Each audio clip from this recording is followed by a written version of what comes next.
Hello, I'm Shelley Rothus, and I'm a different kind of victim. Today's topic is going to be who, what, when, where, and why. Ooh, the naughty word, why. Okay, so my last presentation I did was based upon domestic violence culture. So today I'm going to be going over the questions that were asked about my last presentation. Let's go over the ones that most people have asked me since I've done that presentation that they've seen. These are actual victims themselves, many of them that responded because they themselves are curious as to understanding what they themselves have gone through. So, one of the questions was, what's the gang's name? Who's in the gang? What type of gang is it? Is it a biker gang? Okay. The who. Who is in a gang? I think it's best that I explain how a bullying cult clan or a gang cult clan forms. What's the relationship? Is it healthy? No. Is it safe? No. Is it a lifestyle that is actually good for you, that is something that you could thrive on in a good way, in a positive way? No. How do I know that? That's right. I was on an online bullying cult clan. The way I teach it is abuse is abuse. The patterns don't change no matter what type of abuse it is. So the online bullying cult clan that I was in, how did that start? Well, people wonder why people join it.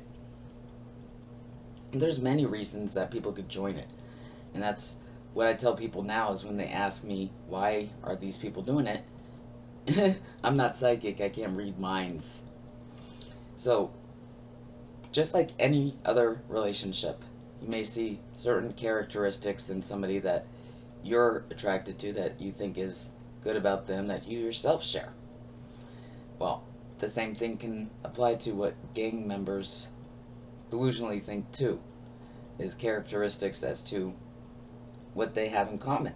Sure, they may have family themselves, children, grandchildren, great-grandchildren, husband, they may have been divorced, certain ones that have certain things in common, just like anybody else. So, a cult clan though, do they even care about those aspects about each other? Just like with their victims, they just pretend that they care. So, why is it that they don't care? How does they prove that they really don't care about each other? A cult clan, most people think of history as to where it happened and who was involved, their age, all that stuff. It doesn't matter. An abuser is an abuser no matter what age they are, their race, their gender, any of that. Whether they are a teacher, a priest, a nun, anybody can be an abuser. So, back to the relationship. Why is it toxic? The relationship is toxic. I call it a cult clan because just like a cult clan, if they don't do what the rules are for that cult clan, they'll get attacked themselves and become the victim. A cult clan is based upon a secrecy of the abuse that they choose to do on victims. They don't want others to know about the abuse that they're doing, period. Just like any other abuser. So, asking what their name is, they don't want a name. Just like any other abuser, alcoholic as I call them, they don't want others to know. Why? Because that's what enables their abuse to continue. That's why if somebody tries to leave that cult clan, they're going to get attacked and most likely become the victim. Why? They're afraid that their secret of being an alcoholic is going to get out there. Then they won't be able to continue their abuse. That's why becoming the bigger person and having personal integrity means having courage. So what happened with me? When I joined it, I actually wanted it to be a nice group where we talked nice and did nice things. Well, I did try to become the leader of that group myself to do that, and actually the other members wanted that too. The cult leader, that's an assaholic, didn't want that. They enjoyed abuse way too much to be nice and not engage in abuse. So, who is that cult leader? Ooh, this is going to be interesting, I'm sure, to others, is they are a teacher of middle school and high school. Yes, pretty scary. That's right. Even a teacher of underage children can be an assaholic doing things such as this, as being part of a gang, a cult clan online, or in real life. They're just as toxic as those in real life. Abuse is abuse. It can harm somebody. They actually went real life with me in the end. I myself, I admit, I'm an honest person. I was a shark twatter. I did have fear. Did I try to leave? I tried to leave it several times. Just like the walkaway method, just ignore it, isn't actually true. They always found me, even if I tried to change my name and tried to hide from them. They found a way to find me. Oh my goodness. And they would attack me over and over again. Oh. So I would just sit there and watch. Yes, I was that follower, that shark, just watching it all happen. What's one thing I didn't do is that I didn't participate in hate groups that was about other members. That's one thing they didn't invite me into because I just couldn't do it. That's almost like my significant friend that I have been discussing in the past presentation that was the most special friend to me. It was extremely hurtful that she participated and associated with these people while they were doing this harm to me. That's no different than when actually she had taught me, based upon the bullying cult clan that was after me, is lies out of omission. That's actually applies to her. Is being friends behind my back with these people that are trying to harm me. That's no different than in my story I called her snot loyal, acting like my friend, but then finding out that she's in a hate group, watching them talk crap about me. Even though, like my significant friend says, is that she didn't participate in it, she just watched or listened. For her, it's not any different than snot loyal saying that she just watched what they were saying. That's just as bad as saying something. As I stated in the presentation before, is that's patting the abuser, the assaholic, on the back saying, I support you, go ahead and keep doing it. A shark twatter. So, the relationship is actually toxic because if any of those choose to leave like I did, they're going to get attacked too and become the victim. So, one reason could be fear. Is that an excuse? No. I myself did finally leave, and believe it or not, just like in real life, my life became so much better. Just like with my relationship that was toxic with that significant friend, I noticed when I did leave that relationship, I had less anxiety, so much less anxiety. I wasn't feeling anxious all the time. I felt free again. That's exactly how I felt when I finally got out of those clans. Even if it was temporary until they attacked me again, I felt that freedom. And it felt so good. It was so worth it too. Although the difference is that I really took back this significant friend very easily and for too many times. With the bullying cult clan, I really had to fake it very badly. So that's how a cult clan is. Their secret of abuse needs to stay a secret. You also have to agree to engage and be a part of that abuse. Whether you actually do it yourself or you are patting them on the back to continue doing it. And also making it as though what they're doing is not actually happening. That's where the gaslighting comes into play. That, yeah, the victim is the problem. They're the bad person. Yeah, don't believe her.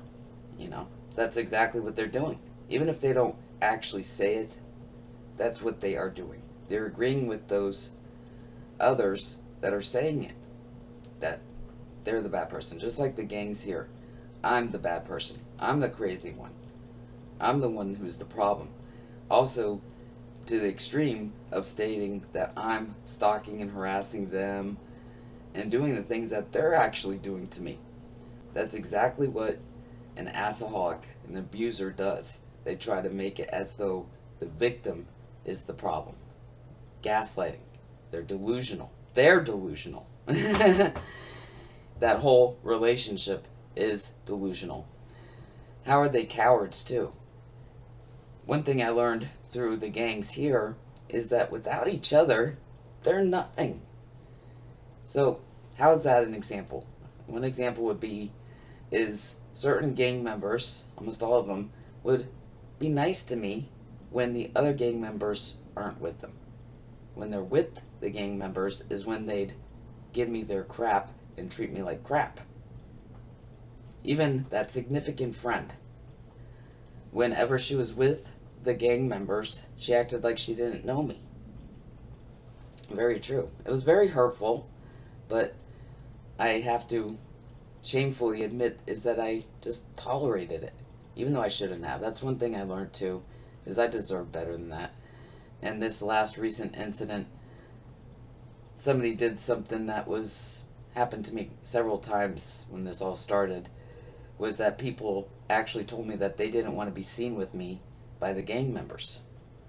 And I remember the obvious signs too, when they would actually be with me in public and one of the gang members was around. They would be like, oh, when they saw, like, oh crap, they're going to see me with her. That's how they would respond. And it was so obvious. It was very hurtful to me because I didn't deserve that. I'm not the one that's causing problems. Those gang members are. But these people that claim to care about me, they didn't even want to be seen with me. So it was extremely hurtful. Actually, another person had recently said that to me and told me that they just didn't want to be seen with me.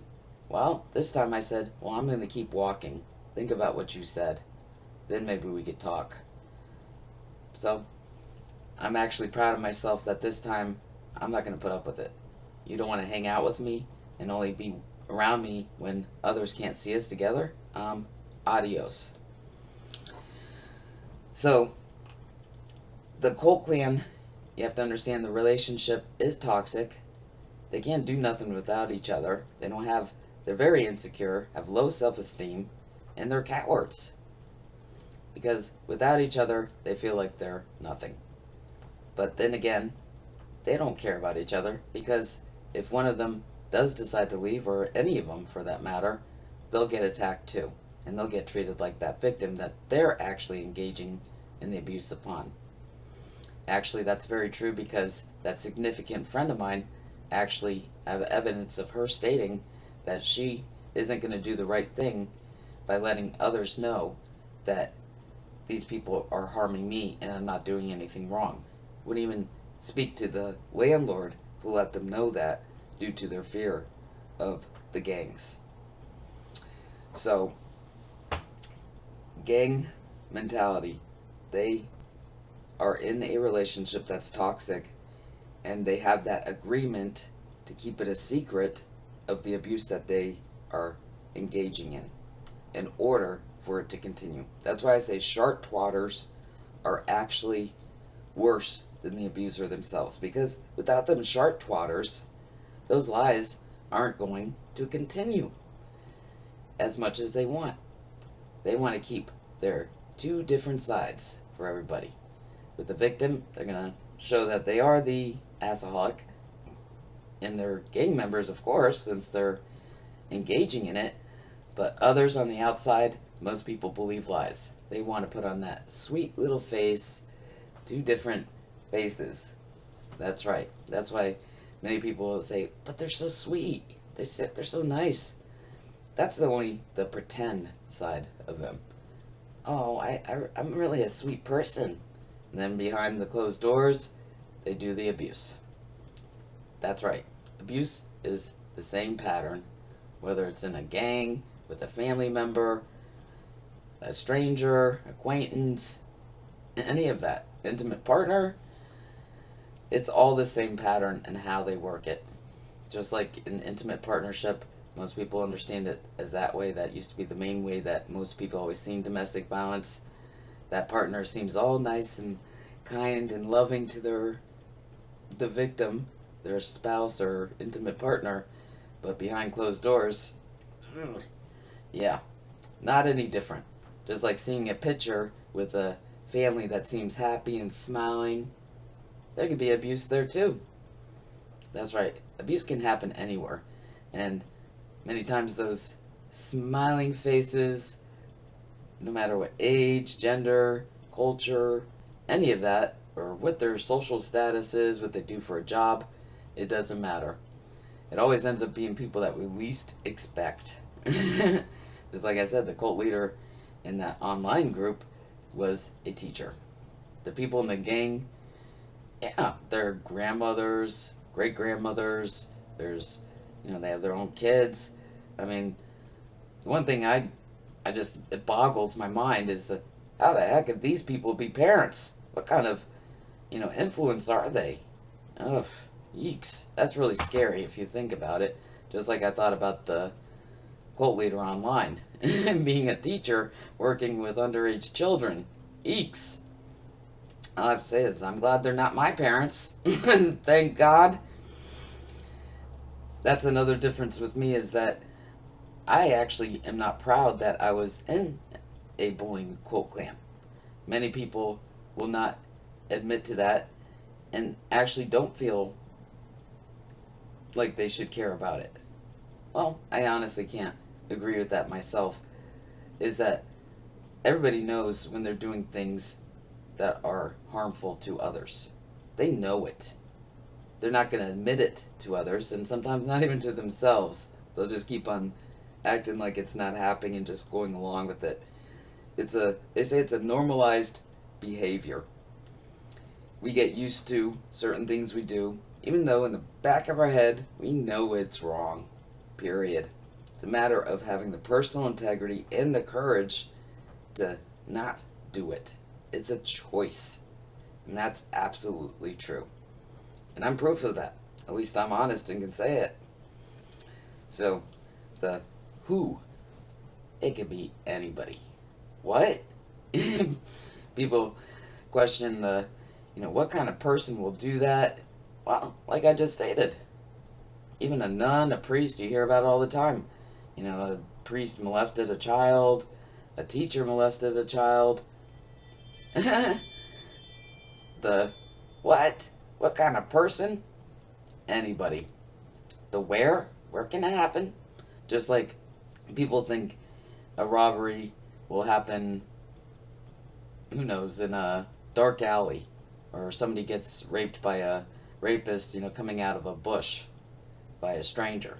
When actually, rape, the most common myth is that it happens by strangers, when actually most rapes happen by somebody you know and trusted. So that's actually a myth, that it's some stranger coming out of a bush.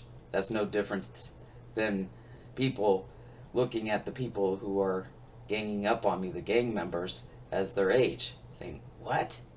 Old people are doing this to you? How immature." Sloppy hypocritical ageism.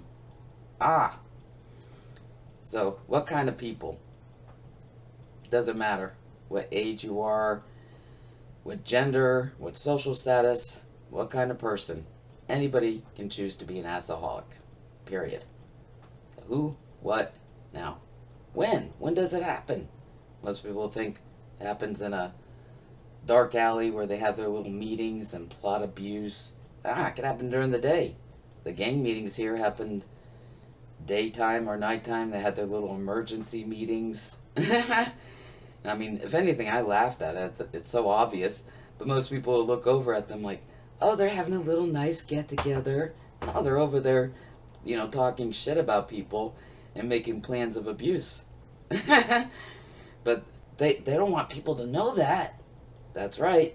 Most people will look at them and think, oh, look at those old people. You think of old people, they, when they're retired, they're playing bingo and playing cards, doing stuff like that. No, these people enjoy harming other people And most likely, that's what they did throughout their whole life. They enjoy harming other people. That's an assaholic. That's why I call it an assaholic. You choose to be an asshole. It's a addiction, a self choice, choice, choice to do it. So, as an addiction, I say it's an addiction because it's a choice to continue that addiction. It's that person who needs to change. And like I myself, I can admit for myself is that my life became so much better once I left just the online bullying cold clan. The same can happen for others who leave toxic relationships. Just like me leaving that significant friend made a huge difference in my life as to where I feel so much more free now and so much less anxiety. And that's the absolute truth. And this time, there is no going back because they did break the biggest rule for me, as in personal boundaries, which is trying to destroy my home or job. So, I even stated, it sounds mean, but it's the truth, is if I seen either of those two people even drowning, I'd just keep on walking. Not a lie. Actually, one of the person agreed with me based upon them knowing what they did to me, even said that they wouldn't even spit on them if they were on fire. The who, what, and when can happen daytime, nighttime, just like most people would think most stuff happens at nighttime. Nope, these people did their abuse during the day and night, just like rape can happen in day and night. Who, what, when, where. People were shocked when I said it's happening at a retirement community with old people. Well, it can happen anywhere. It can happen in a church, in a school, anywhere. Who, what, when, where, why? Oh, God, I hate that word. I'm so glad that I understand that now, because I remember taking just the sexual assault class based upon that and learning how to give therapy. And boy, if you said that word, the teacher would be like, no. And I myself, like I stated, I was raped twice, but I guess I realize now is I didn't understand because, as I stated in the first presentation, is I didn't tell really anybody, not even my best friend. But look what happened to me after the third time. As I said, this is the worst. It wasn't the rape itself, it's how those two people responded, especially that significant friend of mine, where I decided to do it differently. And I actually still do regret it, just like I stated in my last presentation. I truly regret reporting it, and I truly regret entrusting that one person that I saw as a significant friend in my life. So, why? Why are they doing this to you? As though I'm to blame for what they're doing to me. And why? I'm not psychic. I can't read somebody's mind. Are they lonely, depressed? Do they feel like they just need anybody as a friend? Who knows why? For me, myself, when I was in that bullying cult clan, at the time, I admit I didn't have that many friends because of the situation I was in. And I just decided to try to meet friends online.